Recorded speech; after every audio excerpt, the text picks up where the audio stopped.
Well, there's that. Yeah. Well, there's that as well. But this is where the good news is.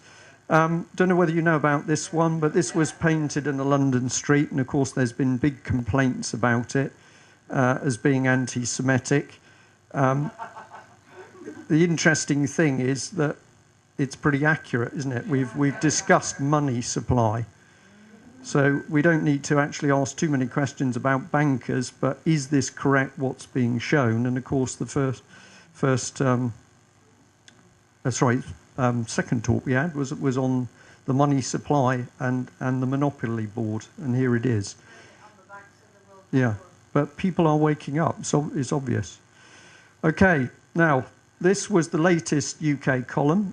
I still can't tell you the name of this gentleman. I do know who he is.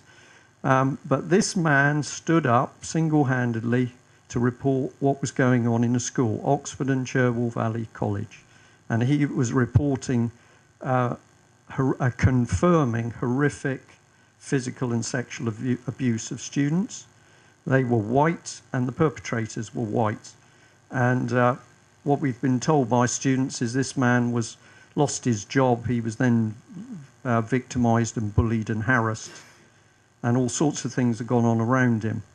Now, we decided to put him on the front page because something interesting is happening in Oxford.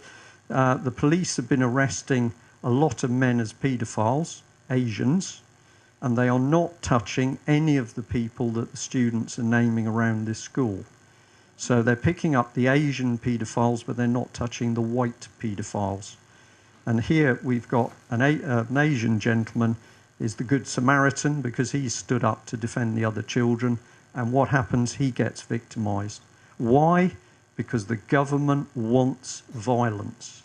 And they are determined to get violence. Black and white, Christian, Muslim, Chinese, it doesn't matter what division they can create, they want the violence. So if you come back to that rioting on the streets, if they achieve the rioting on the streets, we lose, all right? If we can keep everything peaceful and you keep the knowledge flowing through, we win. And I am really encouraged by the police. I mean, I'm going to finish on the police because the police are not only taking information from us and we know other groups, but they give us a certain amount of information, and it's obvious that more of them are paying attention to what we're talking about. We need the police because the police in their hands have got the power to clean up Parliament. And I know it's only a small thing with Andrew Mitchell, but the police took him on. They didn't